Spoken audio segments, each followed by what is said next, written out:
Iran అధ్యక్షుడితో పాటుగా సుమారు ఒక 5గురు కీలకమైనటువంటి నేతలు మరణించినటువంటి నేపథ్యంలో దిగ్భ్రాంతితో ఉన్నటువంటి ఇరాన్కి సంబంధించి కీలకమైనటువంటి ఆరోపణ చేసుకొస్తున్నారు మాజీ విదేశాంగ మంత్రి జావేద్ జరీఫ్. ఏంటయ్యా అంటే అమెరికా పాత్ర ఉంది ఇందులో అన్నటువంటిది. అయితే ఏంటి ఆ పాత్ర అంటే అమెరికా ఆంక్షల వలన ఇరాన్ కాంప్రమైజ్ కావాల్సి వచ్చింది. హెలికాప్టర్ల మరమ్మతులు చేయడం కుదరలేదు, దానికి సంబంధించినటువంటి ఎక్విప్మెంట్ దొరకలేదు, ఉన్న వాటితోనే మేము అది సెట్ చేసుకుని నడపాల్సి వస్తుంది. మోడర్న్ ఎక్విప్మెంట్ లేదు, మోడర్న్ ఏవియేషన్ ఫెసిలిటీస్ లేవు. ఆ కారణంగానే వీటన్నిటి మీద అమెరికా ఆంక్షల కారణంగానే ఈ పరిస్థితి తలెత్తింది.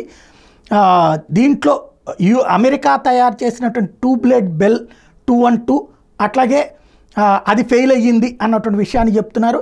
అలాగే America defence secretary Lloyd Austin వచ్చేటప్పటికి దీంట్లో మా పాత్ర ఏం లేదు, వాళ్ళ దేశంలో ఉన్నటువంటిది పని చేయకపోతే హెలికాప్టర్ వాడకూడదు తప్పించి దానికి మాకు ఏం సంబంధం లేదు అన్నటువంటి పాయింట్ చెప్తున్నారు.